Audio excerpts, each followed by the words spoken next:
Amin. Bismillahirrahmanirrahim.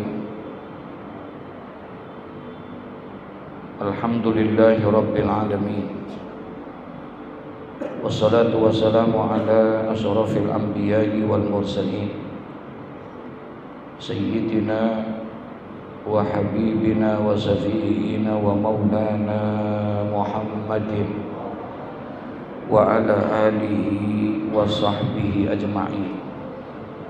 Amma ba'du. Qala Rasulullah sallallahu alaihi wasallam, aksiru min tilawatil Qur'ani fi buyutikum fa innal baita alladhi la yuqra'u fihi al-Qur'an yakillu khairuhu wa yakthuru sarruhu wa yadhiqu ala ahlihi. Rawahu Daruqutni an Anas bin Malik radhiyallahu anhu. Di mana Rasulullah sallallahu alaihi wasallam bersabda, kata Rasulullah, aksiru min tilawatil Qur'an, perbanyaklah oleh kamu sekalian min tilawatil Qur'an, daripada membaca Al-Qur'an fi buyutikum, di dalam rumah kamu sekalian. Fa innal baita, karena sesungguhnya rumah, alladzi la yuqra'u fihi al-Qur'an, yang tidak dibacakan di dalamnya Al-Qur'an, yakillu khairuhu, sedikit sekali kebaikannya, wa yakthuru sarruhu, dan banyak kejelekannya, wa yadiku ala ahlihi, dan dipersempit hati orang yang ada di dalam rumah itu. Masya Allah. Rawahu Daruqutni, hadis ini diriwayatkan oleh Imam Daruqutni an Anas bin Malik radhiyallahu anhu, didapatkan dari Sayyidina Anas bin Malik. Para jamaah, Bapak Ibu sekalian yang berbahagia, hadis ini memberikan informasi. Rasulullah sallallahu alaihi wasallam menggambarkan agar kita senantiasa untuk membaca Al-Quran, dekat kepada Al-Quran, karena tidak ada seorang hamba yang dekat kepada Allah subhanahu wa ta'ala. Di antaranya kata Nabi, inna akramal ibad ilallah fi hadhihi dunya ba'dal anbiya al-ulama summa hamalatul Quran. Sesungguhnya orang hamba-hamba yang dekat kepada Allah, hamba yang mulia di hadapan Allah, ba'dal anbiya, sesudah para nabi, Siapa itu hamba yang paling mulia di sisi Allah sesudah para nabi, sesudah para rasul? Kata Nabi adalah al-ulama summa hamalatul Quran, yaitu para ulama dan juga para orang-orang yang dekat dengan Al-Quran. Al-Quran, semua kita maklum dan kita sadar bahwa Al-Quran adalah merupakan firman-firman Allah yang Allah turunkan kepada Nabi Muhammad. Wajib hukumnya kita mempercayai kitab-kitab Allah, wajib kita hukum. Termasuk kufur kita kalau seandainya kita tidak percaya kepada kitab yang Allah turunkan kepada para nabi dan para rasul. Bukan hanya kepada Al-Quran, tapi seluruh kitab yang Allah turunkan kepada para nabi dan para rasul. Kita sudah bahas beberapa waktu yang lalu, ternyata kitab-kitab yang Allah turunkan kepada para nabi, para rasul, bukan hanya sekedar 4 kitab yang kita tahu. Selama ini kita tahu hanya 4: Taurat, Zabur, Injil, Quran. Ternyata hampir kurang lebih 114 kitab yang Allah turunkan. Nah, dari 114 kitab, 50 Allah turunkan itu kitab kepada Nabi Allah Sis alaihissalam, putra daripada Nabi Adam. 30 Allah turunkan kepada Nabi Ibrahim Idris. Kemudian 20 Allah turunkan kepada Nabi Ibrahim alaihissalam. Kemudian Allah subhanahu wa ta'ala berikan 10 masih berbentuk mushaf kepada Nabi Musa alaihissalam sebelum Nabi Musa mendapatkan Taurat. Kemudian ditambah dengan 4, yaitu 114. Dari seluruhnya itu ternyata terangkum semua kandungannya itu dalam satu kitab, yakni Al-Quranul Karim, sebagai bentuk penyempurna di antara semua para nabi dan para rasul kitab-kitabnya. Ya, jadi disempurnakan di dalam kitab yang bernama Al-Quranul Karim. Al-Quranul Karim merupakan kitab suci kita umat Islam, dan kita amat sangat dianjurkan oleh Nabi untuk selalu mengamalkan, menghidupkan dan membaca Al-Quranul Karim. Insya Allah banyak hadis-hadis yang memberikan gambaran-gambaran tentang fadilah membaca Al-Quran, keutamaan daripada membaca Al-Quran. Rasulullah Sallallahu Alaihi Wasallam sampai-sampai mengisyaratkan, kata Nabi, Iqra'ul Quran fa innahu ya'ti yaumal qiyamah safi'an li ashabihi. Rasulullah Sallallahu Alaihi Wasallam menganjurkan kepada kita, Iqra'ul Quran, bacalah oleh kamu sekalian akan Al-Quran. Fa innahu ya'ti yaumal qiyamah, karena sesungguhnya Al-Quran yang kita baca itu nanti dia akan datang pada hari kiamat, safi'an li ashabihi, akan memberikan syafaat, pertolongan bagi orang yang suka membacanya, insya Allah. Jadi semakin banyak Al-Quran yang kita baca, insya Allah kesempatan untuk bisa mendapatkan daripada syafaat daripada Al-Quran, insya Allah terbuka begitu lebar. Nah, Rasulullah dalam hadis ini memberikan gambaran kepada kita, dianjurkannya kita aksiru min tilawatil Quran, perbanyaklah oleh kalian untuk membaca Al-Quran fi buyutikum, di dalam rumah-rumah kamu sekalian. Dianjurin kita di rumah. Kenapa? Karena Rasulullah katakan fa innal baita, karena sesungguhnya rumah, allazi la yuqra'u fihi al-Quran, yang dimana rumah itu tidak dibacakan di dalamnya Al-Quran. Karena sesungguhnya rumah yang di dalamnya tidak dibacakan oleh Al-Quran, yakillu khairuhu, akan sedikit sekali kebaikan di dalam rumah itu. Sedikit sekali kebaikan dan keberkahan di dalam rumah itu. Wa yakthuru syarruhu, dan akan banyak kejelekan-kejelekan di dalam rumah itu. Wa yadhiqu ala ahlihi, dan akan dipersempit hati daripada yang menghuni daripada rumah itu. Masya Allah.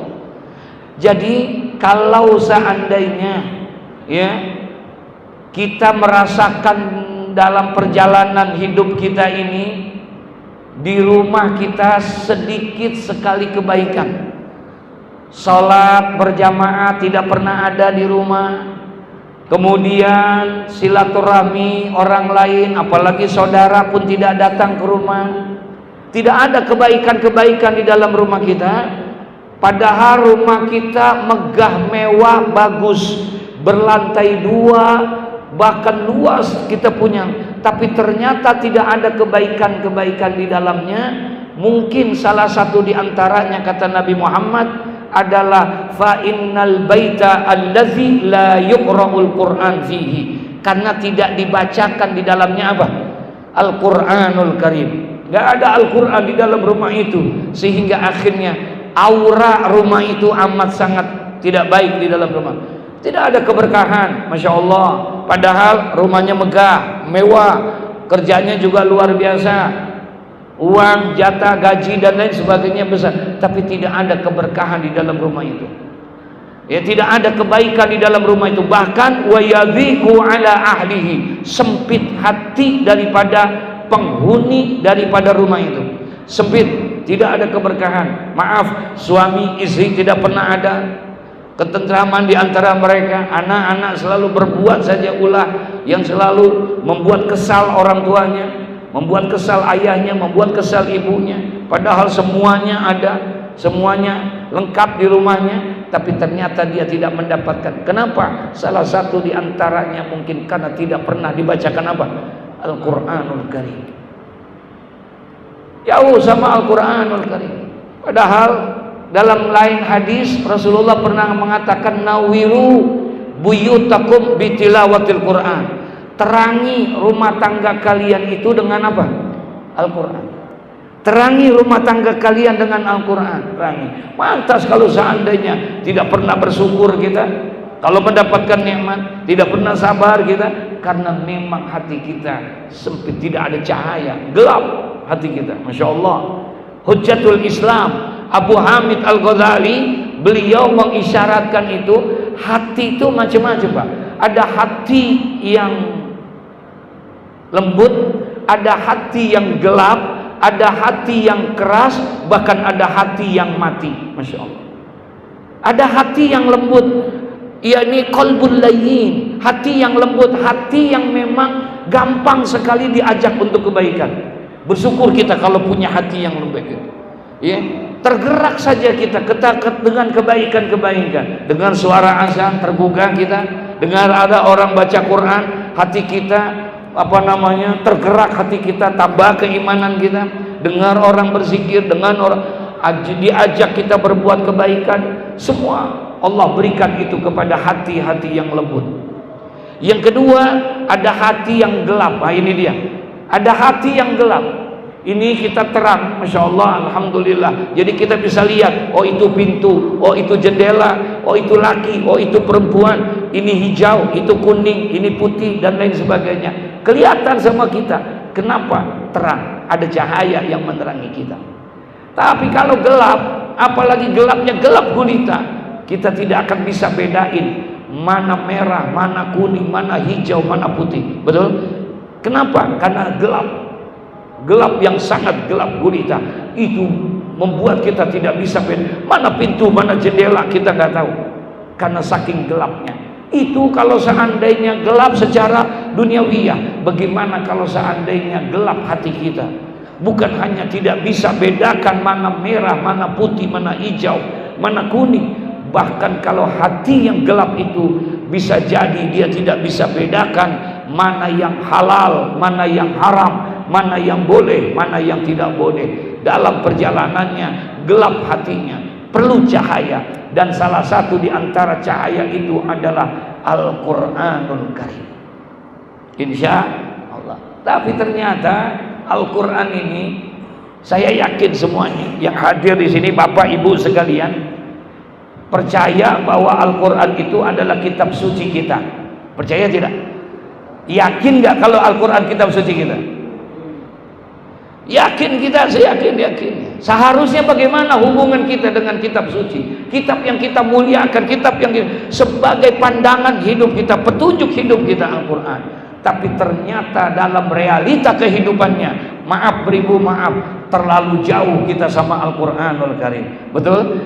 Terlalu jauh kita sama Al-Quranul Karim.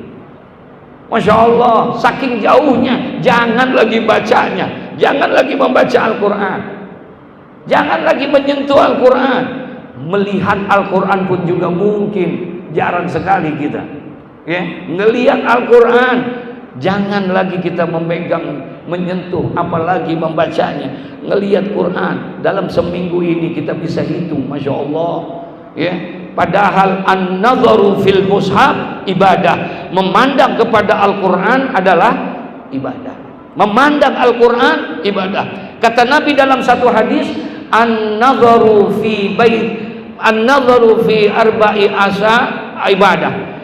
Memandang kepada 4 hal ibadah. Ada 4 hal yang apabila kita pandang itu punya nilai ibadah. Yang pertama kata Nabi, an-nazaru fi baitillah, memandang kepada Ka'bah, Baitullah, itu ibadah. Ya, memandang Ka'bah adalah ibadah. Ada hadis gini, Pak. Ternyata fi kulli yaumin wa lailatin, setiap hari, satu malam, Allah Subhanahu wa taala turunkan rahmat di Baitullah itu mi'a wa isruna rahmah. 120 rahmat Allah turunkan di situ. Di Baitullah. Situna li taifin, 60 rahmat Allah kasih buat orang yang tawaf. Wa arba'una lil musallin, 40 rahmat buat orang yang salat di Masjidil Haram. Wa isruna lin nazirin, 20 rahmat Allah berikan buat orang yang memandang Ka'bah. Jadi memandang Ka'bah ibadah. Yang kedua, an-nazaru fi wajhil alim, memandang kepada wajah orang alim pun ibadah. Maaf, kita tidak boleh mengecilkan seorang alim, seorang ulama. Demi Allah, kalau bukan karena perjuangannya para ulama, kita tidak akan mungkin bisa kenal siapa Tuhan kita. Betul? Kita tidak akan mungkin bisa kenal siapa Nabi kita kalau bukan adalah berkat jasa dan perjuangannya para ulama. Saat ini alhamdulillah kita bisa sholat sebagaimana sholat yang dilakukan oleh Nabi Muhammad. Sama 4 rakaat asarnya, sama 3 rakaat maghribnya dengan sholat maghrib yang dilakukan oleh Nabi Muhammad, sama 4 rakaat isya-nya, subuhnya, semua sama, karena memang itu adalah syariatnya Nabi Muhammad. Sama ibadah sholat kita dengan sholatnya Rasulullah, sama sholat kita, haji kita dengan hajinya Rasulullah. Sampai-sampai Rasulullah pernah mengatakan, khuzu anni manasikakum, ambil oleh kamu manasik-manasik aku, kaifiat haji dari apa yang aku kerjakan. Jadi alhamdulillah ibadah kita sama dengan apa yang dilakukan oleh Nabi kita Muhammad SAW. Padahal kita udah pernah ketemu Nabi belum? Kita udah pernah lihat Nabi belum? Kita udah pernah berjumpa sama Nabi belum? Kok bisa sampai ajaran itu kepada kita? Sampai kita kepada ajaran yang diajarkan oleh Rasulullah, kita sama dengan Rasulullah. Apakah kita pernah berjumpa sama Nabi? Tidak. Atau mungkin berjumpa sama sahabat? Tidak juga. Tapi sampai saat ini alhamdulillah kita bisa, karena itu tidak lain adalah berkat daripada perjuangannya siapa? Para ulama. Ulama yang mengajarkan kita. Hari ini saja, sore ini saja, Masya Allah, bersyukur kita Pak. Hari ini saja ada satu perkataan Nabi Rasulullah pernah ucapkan itu di hadapan para sahabat-sahabatnya. 15 abad yang lalu Rasulullah sampaikan ini di hadapan Nabi, para sahabat-sahabatnya. Aksiru min tilawatil Quran fi buyutikum. Rasulullah pernah sampaikan itu di hadapan para sahabat-sahabatnya. Disimpan perkataan itu, direkam perkataan itu oleh para sahabat, di antaranya oleh Sayyidina Anas bin Malik. Kemudian Anas bin Malik sampaikan kepada para tabi'in, tabi'in sampai kepada para tabi'in, sampai akhirnya perkataan yang pernah diucapkan oleh Nabi 15 abad yang lalu, sore ini kita bisa mendapatkannya berkat perjuangannya siapa? Para ulama. Subhanallah, laula rabbi ma araftu rabbi. Kalau bukan karena ulama, kita tidak akan bisa mengenal siapa Tuhan kita. Betul? Makanya kita disuruh untuk menghormati ulama. Kita disuruh untuk menghormati ulama, memuliakan ulama. Kata Nabi Rasulullah SAW bersabda, man akrama aliman faqad akramani, wa man akramani faqad akramallah, wa man akramallah wa ma'wahul jannah. Allahumma sholli ala sayyidina Muhammad. Kata Nabi Muhammad, man akrama aliman, barang siapa yang memuliakan para ulama, barang siapa yang menghormati dan memuliakan para ulama, faqad akramani, maka sesungguhnya dia telah memuliakan aku, kata Nabi Muhammad. Barang siapa yang telah memuliakan, menghormati para ulama, maka sesungguhnya dia telah menghormati aku, kata Nabi Muhammad. Wa man akramani, dan barang siapa yang memuliakan, menghormati aku, faqad akramallah, berarti sungguh dia telah memuliakan Allah. Wa man akramallah, dan barang siapa yang memuliakan Allah, famawahul jannah, enggak ada tempatnya kecuali adalah surganya Allah Subhanahu wa taala, insya Allah. Bagaimana cara kita menghormati itu ulama? Supaya kita bisa mendapatkan kecintaan Allah, supaya kita bisa mendapatkan kecintaan Rasulullah, tidak lain adalah kita duduk di tempat majlis-majlisnya para ulama, di mana ulama menebarkan ilmu-ilmunya. Kalau zaman dahulu para salafus soleh, para ulama-ulama terdahulu, rijalus solihin, berpindah dari satu tempat kepada tempat yang lain. Kalau seandainya dia sampai di dalam satu kampung, satu desa, Kemudian di situ tidak ada ulamanya, dia mengajar di tempat itu. Kalau di situ ada ulamanya, dia belajar di tempat itu. Begitulah mereka selalu berpindah dari satu tempat kepada tempat yang lain di dalam rangka menebarkan ajaran daripada baginda Nabi Muhammad SAW. Masya Allah. Oleh karena itu, pesan Nabi pada Nabi SAW di dalam hadis yang diriwayatkan oleh Imam Daruqutni ini, didapatkan oleh Sayyidina Anas bin Malik, pertama kita dianjurkan untuk memperbanyak daripada membaca apa tadi? Al-Quranul Karim. Insya Allah. Berbanyak kita membaca Al-Quranul Karim. Di mana? Fi buyutikum. Di dalam rumah-rumah. Ya, dalam rumah kita. Untuk kita memperbanyak daripada bacaan ayat-ayat Al-Quran. Insya Allah akan ada keberkahan itu rumah kalau seandainya kita selalu membaca Al-Quran. Saudara, sekarang ini mohon maaf, gangguan-gangguan yang ingin merusak akidah iman kita ada nggak? Halo? Assalamualaikum. Gangguan-gangguan yang merusak iman kita ada nggak? Gangguan-gangguan yang ingin merusak akidah kita ada tidak? Dengan berbagai macam cara. Gangguan itu begitu luar biasa. Bahkan iblis dan bala tentaranya emang pernah berikrar janji di hadapan Allah. Digambarkan dalam Al-Quran betapa iblis pada saat itu menyatakan, ya Rob, kalau bahasa kita, engkau telah menetapkan aku menjadi golongan orang-orang yang tersesat, makhlukmu yang tersesat. Engkau keluarkan aku dari surgamu. Aku terima itu ya Allah. Iblis dikeluarkan dari surga oleh Allah. Kenapa dikeluarkan dari surga? Bukan karena iblis itu tidak taat sama Allah, bukan. Bukan karena iblis itu tidak ibadah kepada Allah, tidak. Satu yang menyebabkan iblis dikeluarkan karena iblis punya rasa sombong yang luar biasa. Disuruh sujud kepada Nabi Adam, semua sujud kecuali siapa? Iblis yang tidak mau sujud. Maka terusirlah dia. Ketika dia diusir, kemudian dia berkata kepada Allah, ya Rabb, wahai Allah, wahai Tuhanku, katanya, aku rela engkau telah mengeluarkan aku dari surgamu, dan engkau akan tempatkan aku di tempat yang paling terburuk, yaitu neraka. Satu permintaanku ya Allah. Apa permintaanmu wahai iblis? Kemudian iblis berkata, permintaanku satu, jangan engkau matikan aku sampai dengan hari kiamat nanti. Panjangkan umurku sampai dengan hari kiamat nanti. Untuk apa engkau minta seperti itu, kata Allah? Karena aku tidak mau di neraka itu sendiri. Aku ingin berusaha sebagaimana apapun akan aku lakukan. Aku akan ganggu dan goda daripada anak keturunan Adam agar dia bisa menjadi teman-temanku nanti di sana. Masya Allah. Makanya setiap langkah kita, setiap perkataan kita, setiap perbuatan kita, pasti iblis akan selalu mengintai kita. Betul? Kira-kira di masjid seperti ini ada setannya kan? Halo? Ada setannya kan?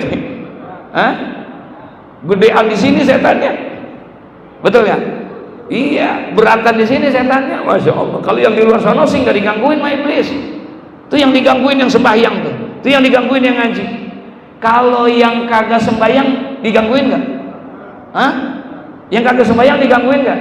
Enggak. Kenapa? CS. Kata iblis, gua nggak gangguin aja kagak sembahyang. Bagaimana gua gangguin? Tuh, yang lagi sembahyang yang gua gangguin. Gua gangguin bagaimana sembahyang yang nggak benar. Udah begitu habis sembahyang ngaji lagi. Kira-kira iblis kesel nggak? Hah? Kesel nggak? Kesel banget nih sama kita. Kesel banget, makanya dia ganggulah kita di sini. Masya Allah, nggak terasa kita. Ada yang digangguin melalui mata, merem aja. Ada juga Pak yang ngaji merem. Ada nggak kira-kira ya? Ada juga yang masuk gangguin itu setan di mulutnya, di mulut, dikit-dikit apa? Nguap mulut. Allahu Akbar. Ada juga yang di kaki, dikit-dikit belonjor sono, belonjor. Astagfirullahaladzim. Kata iblis, ya udah nggak apa-apa, lu ngaji dah. Iblis ngomong, setan nih ngomong, ya udah kalau emang lu mau ngaji dah. Tapi gua pesen sama lu, kalau bisa lu ngaji duduknya senderan. Begitu kata iblis. Ntar lu lagi ngaji, pala lu tundukin dikit. Palanya dia apa? Tundukin. Kan kelihatannya apa? Usuk, padahal ya Allah ya Rabbana, begitulah setan akan mengganggu. Oleh karena itu kita butuh benteng untuk membentengi supaya setan jangan banyak mengganggu kita. Dan katanya benteng itu 3, kata Al-Imam Al-Hafiz Syihabuddin Ibnu Hajar Al-Asqalani. Apa katanya? Al-husunu lil mu'minina minas syaitan salasun. Benteng bagi orang yang beriman dari gangguan-gangguan setan itu 3, katanya benteng. Kalau 3 ini ada sama kita, insya Allah benteng iman kita kokoh, iman kita kuat, nggak gampang goyah dan nggak gampang terombang-ambing. Insya apa bentengnya itu? Yang pertama ini, al-masjidu hisnun. Masjid adalah benteng. Semakin sering datang ke masjid, semakin sering berkunjung kepada masjid, semakin banyak kita beribadah di masjid, maka insya Allah akan kokoh iman kita. Amin ya Rabbal. Semen permasalahannya datang ke masjid berat apa ringan? Hah? Berat apa ringan? Berat karena kaitannya sama iman. Betul?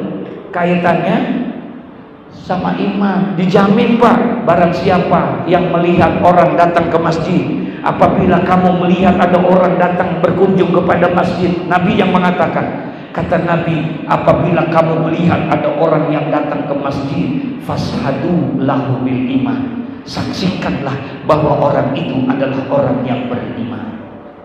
Artinya orang yang datang ke masjid adalah orang yang apa?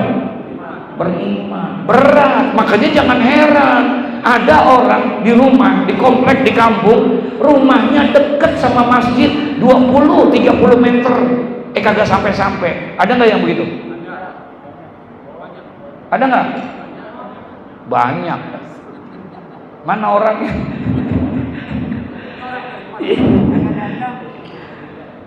Jangan heran, ada orang 20 meter, 30 meter rumahnya, kagak sampai-sampai ke masjid. Betul? Ada orang yang 200 meter, 300 meter sampai.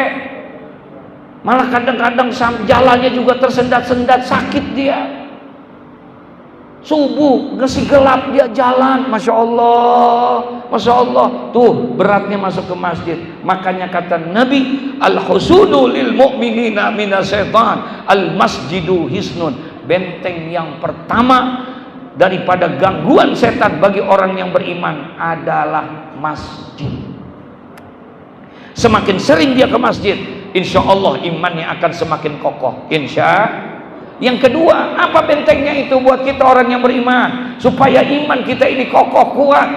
Katanya di situ dia bilang, wa zikrullahi ta'ala hisnun.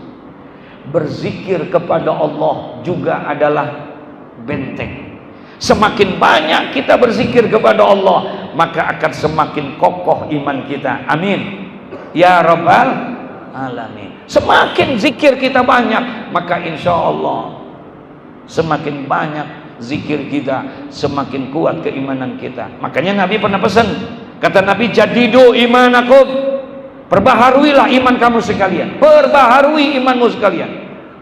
Sahabat nanya, kaifa nujaddidu imanana ya Rasulullah? Ya Rasul, bagaimana caranya kami untuk memperbaharui iman kami tiap hari?